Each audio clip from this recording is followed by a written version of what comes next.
Dark clouds gathered over Europe in early September 1939 as German troops crossed into Poland, and within days, London braced for a terrifying new kind of war in the air. The Royal Air Force had brave air crews and proud machines, but not enough of either, and not enough time. In those first desperate months, the question was simple but haunting. How could a small island nation survive against a modern air armada that claimed the skies as its own? You will hear a secret in this story, a hidden flaw that turned a near-perfect fighter into a fragile blade. And you will see why this weakness cost lives until a bold solution changed the war's fate. By late 1939 and early 1940, the British Purchasing Commission scoured the United States, asking American companies to supply fighters fast. Curtiss could build the P-40 Warhawk, yet production capacity lagged and the need grew by the week. In April 1940, representatives approached a younger company in Southern California, North American Aviation, led by James Howard Kindleberger, known to everyone as Dutch. The request was straightforward: build P-40s under license to speed deliveries to the Royal Air Force. Kindleberger countered with a daring promise.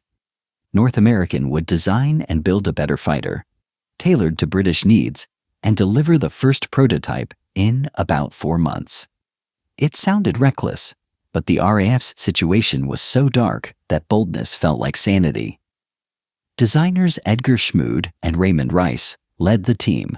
They settled on an advanced airframe with a laminar flow wing to cut drag and stretch speed and range, a clean aluminum alloy fuselage, and a deep radiator under the belly that would become the aircraft's signature. They called the prototype NA-73X. On Saturday, October 26, 1940, at Mines Field in Los Angeles, test pilot Vance Breese lifted the sleek fighter into a clear California sky for the first time. The new machine quickly showed an impressive turn of speed, down low, better than the P-40 by roughly 25 miles per hour, or about 40 kilometers per hour, at similar power settings. The mystery was taking shape. A fast, new fighter, born in record time, yet hiding a weakness no one could afford.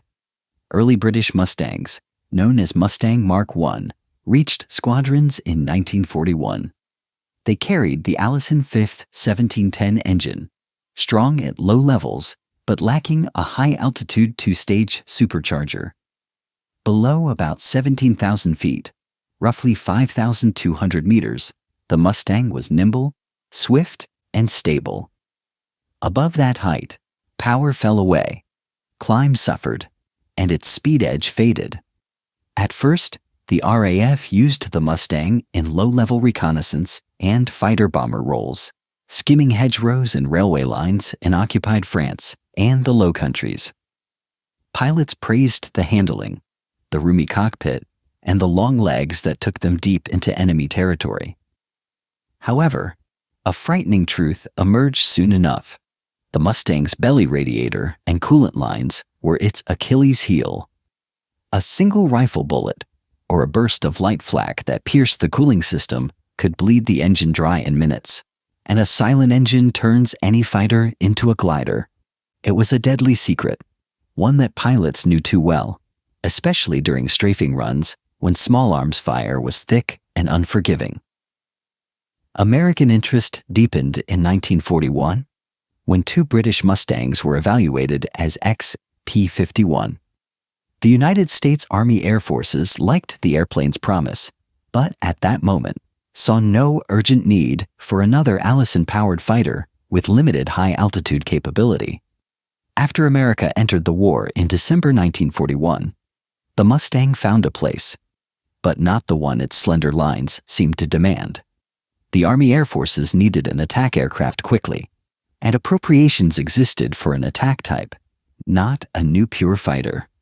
The result was the A-36 Apache, a dive-bombing version with hydraulically operated dive brakes in the wings and reinforced structure to carry bombs under the fuselage and wings.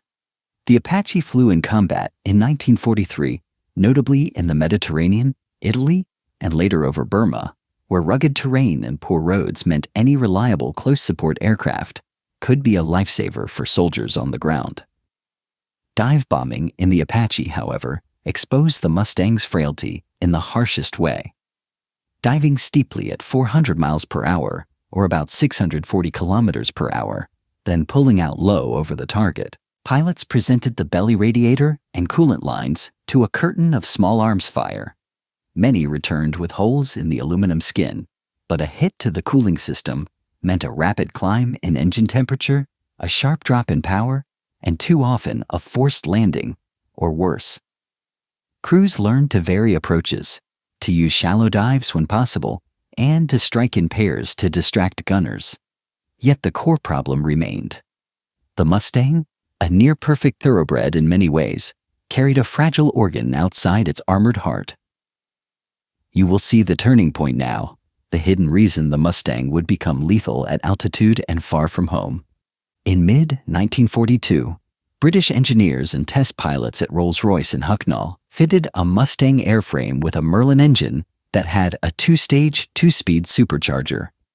The Merlin, proven in the Spitfire Mark V and later Marks, could breathe thin air at 30,000 feet, about 9,144 meters, and still produce real power.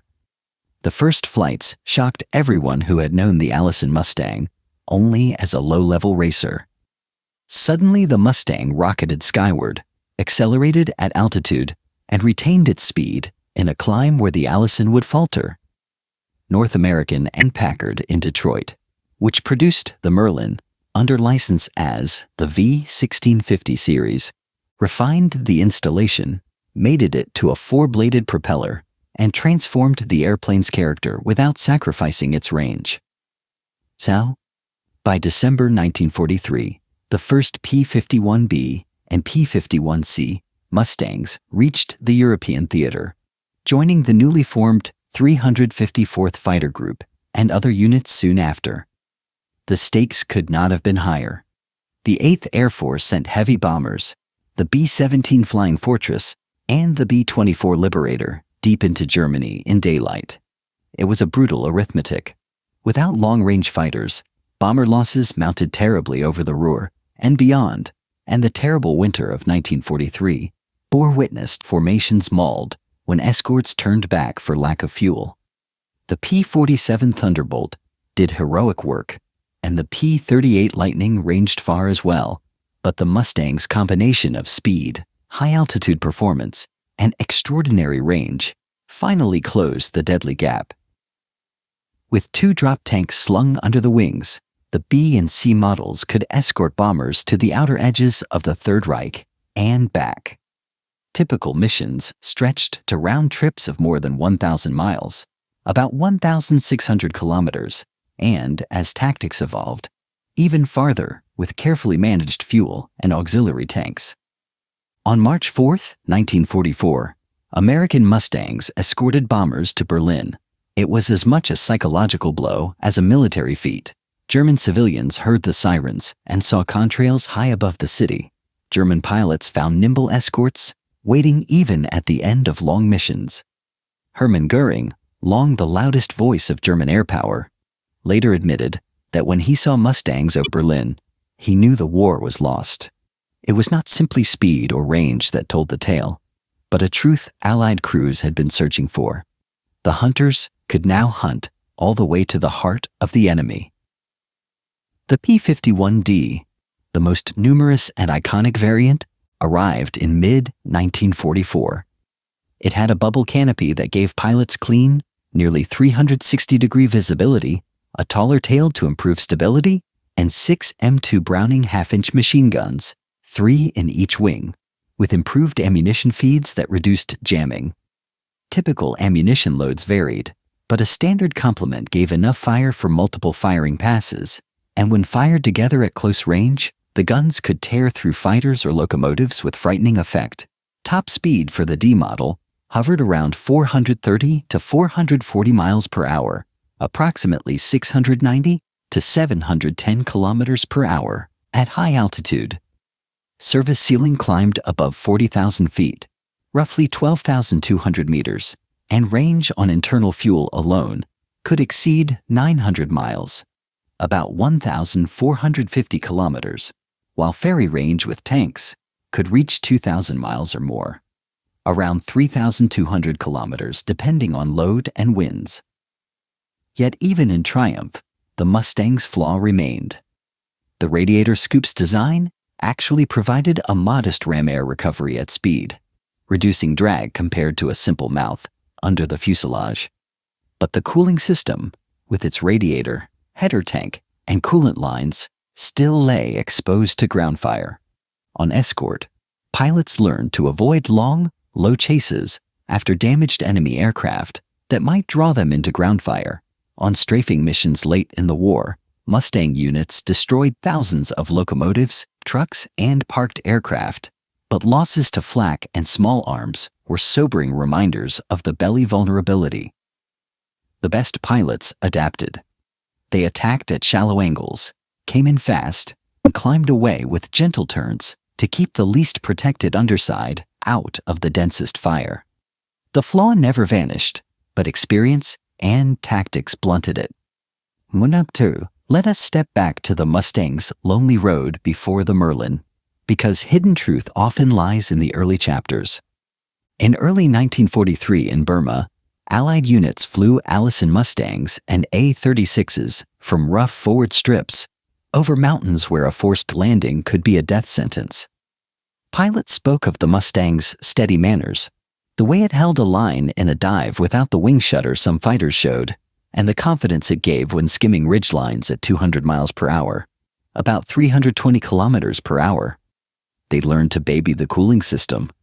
30 seconds of full power after taking a hit might get a pilot over a ridge and into friendly valleys. In Italy, Mustang dive bomber pilots hit bridges and German gun positions near Salerno and later around Monte Cassino, often returning with stories of tiny holes in the belly and big holes in the radiator. Ground crews patched skins with fresh aluminum and speed tape, swapped radiators where they could, and sent the fighters back up the next day. However, it was clear by late 1943 that the Allison versions were tools for the lower sky, not the high escort world where the war would be decided. In the European air war's crescendo in early 1944, the Mustang's range changed everything about daylight bombing doctrine. Fighter groups developed aggressive fighter sweep tactics. Rather than remain glued to the bomber boxes, leaders detached elements to run ahead at high altitude, pouncing on German interceptors as they formed over airfields and assembly points. At other times, squadrons took turns, one element weaving close to the heavy formations, another sweeping wide to hunt. This flexibility paid for itself when the Luftwaffe marshaled its last great defense in spring and summer. The Messerschmitt, Bf 109, and Focke-Wulf 190. A still had claws, especially at medium altitudes where their roll rate and instantaneous turn could surprise careless Mustang pilots. But the Mustang climbed as well or better at height, outpaced them in sustained turns at speed, and could choose the fight on a vertical axis where its power reserve and clean aerodynamics told. Against the Me-262 jet, tactics evolved quickly. Allied pilots learned to watch the jets near their airfields. The jets were swift in level flight by nearly 100 miles per hour, about 160 kilometers per hour, but were sluggish to accelerate after takeoff and vulnerable on final approach. Mustang units orbited above known jet bases, diving on the jets at their weakest moments. It was not a fair duel, and it did not need to be. War is not a tournament, it is a series of solved problems. You may ask, what about the cold numbers that prove the point or challenge the legend? Production of all Mustang variants exceeded 15,000 airframes. The P-51D alone accounted for nearly 8,000 of those. Operational records from the European theater credit Mustang units with thousands of enemy aircraft, destroyed in air-to-air combat and more on the ground. Losses to all causes numbered in the low thousands. Precise totals vary by source and method of counting, but the pattern is clear. When the Mustang took over long-range escort in late 1943 and early 1944, Bomber losses per mission fell. Fighter losses became manageable for the first time in sustained deep penetration raids, and the Luftwaffe lost the initiative in daylight. The change was not only mechanical, it was also organizational and human. Veteran leaders drilled new pilots in disciplined energy tactics, in fuel management for missions lasting 6 hours or more, about 10 hours in the worst weather, and in the hard wisdom that victory often came from teamwork, not from a single heroic chase. The Mustang's cockpit told its own story. In a D model at 25,000 feet, about 7,600 meters, a pilot managed manifold pressure and propeller revolutions with subtle hand movements, listened for the Merlin's even bark at 3,000 revolutions per minute, and kept a cautious eye on coolant and oil temperatures. Proper settings gave a cruise speed near 270 miles per hour, roughly 430 kilometers per hour, and with drop tanks in place, a group could nurse fuel past the midpoint, then jettison the tanks to refight the airplane as a pure fighter near the target. On cold mornings in East Anglia, ground crews hand-cranked starters and warmed oil lines with canvas covers to keep the big V-12 happy. Pilots strapped in with parachutes and Mae West life preservers checked the oxygen system and rolled onto long grass or pierced steel planking, then climbed into gray English cloud all the way to formation altitude. Hours later, over Magdeburg or Leipzig, they might meet a swarm of interceptors, 1,000 feet below and climbing, and the fight would be decided in seconds by a choice: hold position near a bomber element or dive to break up an enemy attack run. Leaders made those choices again and again, and the Mustang's speed back to altitude often bought them a second chance that other fighters could not always claim. Back in the United States, Packard's Detroit lines kept Merlin engines flowing. The Packard V-1653 powered early B and C models, while the V-1657 became standard in the D variant. Power ratings varied with fuel and boost settings, but wartime combat power for the D model hovered near 1,500 horsepower at sea level, about 1,100 kilowatts, and remained strong well above 20,000 feet, around 6,100 meters, thanks to the two-stage supercharger. With special high-octane fuel late in the war, emergency boost could lift output even higher for short intervals. All that power and all that range needed careful tending. Overboost at low altitude could overspeed the propeller and raise coolant temperatures too quickly. Young pilots learned to feel the airplane, to make smooth throttle changes, and to imagine the coolant lines under their feet as if they were their own veins. On the ground, maintenance sergeants knew the secret flaw better than anyone. They ran fingers along belly seams, looking for fine leaks after every mission. A thick swipe of glycol left a sweet smell and a fear that the next flight might become a glide. The radiator's shutter doors, controlled automatically, but with a manual override, balanced cooling and drag. More open meant cooler temperatures, but more drag. More closed meant speed, but a rising needle on the temperature gauge. In combat, a pilot might close the shutters a bit to squeeze a few extra miles per hour, a few extra kilometers per hour, while diving after an opponent. If bullets tore a line, the temperature needle could spike in under a minute. In that moment, training mattered. Climb for altitude to buy time, throttle back to nurse the engine, or push for a friendly field. Many made it. Many did not. Personal stories tie these threads together. In the winter of 1944, a young lieutenant from Iowa took off from Bodney in Norfolk before dawn, with 2 drop tanks under his Mustang's wings and frost still on the grass. Hours later, he was over Berlin, weaving above a box of flying fortresses, watching contrails twist like white ropes in the blue. A group of enemy fighters formed off the sun and rolled in. He kicked right rudder, shoved the throttle forward to combat power, and felt the Packard Merlin surge. In a dive, the Mustang's nose stayed steady. The teardrop canopy showed the world as a full circle, not a tunnel. He fired a short burst from the 6 M2 Browning guns at 200 yards, about 180 meters, closed another 50 yards, and fired again. A dark shape slipped downward, trailing a faint line of smoke. He did not follow. He climbed, checking the coolant temperature, leveled near the bombers, and scanned for the next threat. Later, heading west at low altitude, he saw a train steaming across a river. He wagged his wings to signal his wingman, rolled in, and fired a burst along the locomotive, then pulled up. On the ground, his crew chief found 3 holes under the belly and a seeping radiator. Luck and discipline had balanced the flaw for one more day. In Italy, an A-36 pilot remembered the eerie whistle of the dive brakes when he pointed his Mustang toward a bridge near Frosinone. He released at 2,000 feet, about 600 meters, pulled out hard, and felt the airframe shiver as the wings bit the air. A farm road flashed by, and he saw men diving into ditches. Then the engine temperature jumped.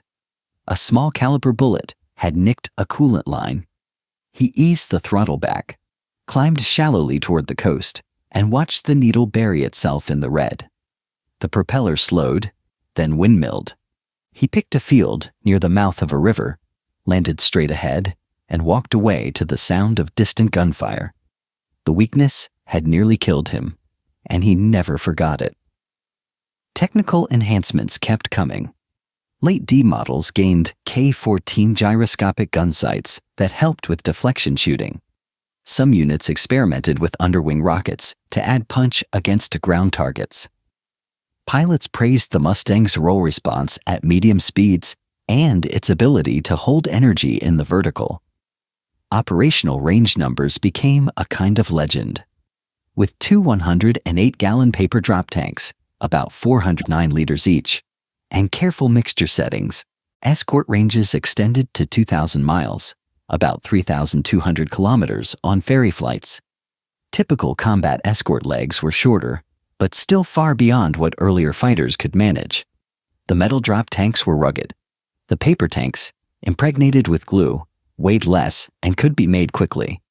Either way, a single clunk from the release handle could free them, and the airplane felt instantly lighter and more willing. As 1944 turned to 1945, the Allies held air superiority across Western Europe. The Mustang now escorted bombers almost routinely to cities once thought untouchable by day, and on the way home, pilots prowled for targets of opportunity.